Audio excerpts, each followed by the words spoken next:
Hi everyone, I'm Diane Garrett, President and CEO of Hycroft Mining. In this video, we'll discuss the life cycle of a mining stock, and some may discover the life cycle is not what you think.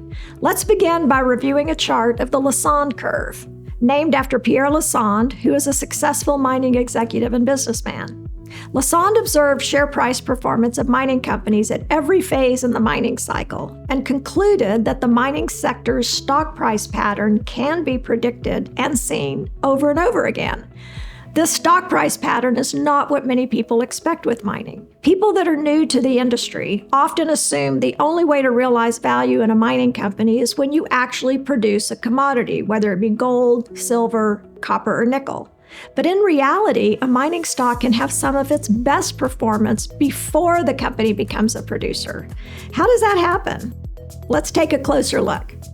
Some of the highest reward and also the highest risk is when you invest in a company that's in the exploration phase. During this phase, if a company has a discovery or its drilling significantly changes the view of that project in a positive way, such as significantly increasing the size of the deposit or finding higher grade or a new adjacent deposit, which could indicate that you don't just have a mine but possibly a district, the rewards can be quite significant. Investors want to be part of that developing story, and the excitement drives investment. Combine this with the strong market conditions, and the stock can be propelled even higher. A clear example of this is our former company, Romarco Minerals, which was a 20-cent stock, roughly a 20 million market cap company.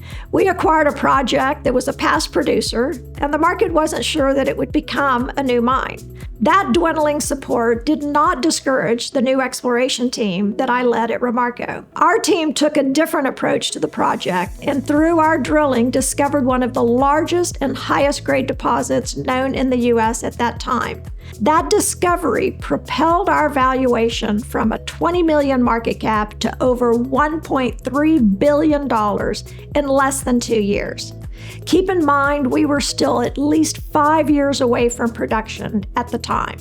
We didn't have permits to build the mine, and we hadn't even begun our technical engineering studies.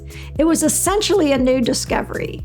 Over the course of the next years, our valuation stayed high as we moved the project up the value chain, and we were ultimately acquired by a much larger company. Now back to our Lassonde curve. Once a discovery is made and the company initiates the necessary technical and engineering studies, the stock can often lose momentum.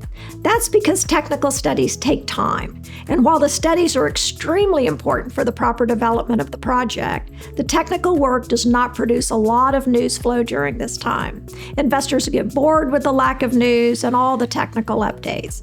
So how does this apply to Hycroft? Hycroft is unique. Typically, a single asset mining company will be at one place on this curve at any given time. At Hycroft, we are in two positions on the graph. Hycroft is both in the development stage, completing the technical studies and gearing up for the next phase of commercial operations. And we're also in the exploration phase, where a discovery outside our known resource or a higher grade discovery could drive new investor interest in the stock. 3 distinctions place Hycroft in a better position than most developers. First, we already have our permits in hand, and this can save many, many years for a project operating in the U.S. Second, we have substantial infrastructure already on site.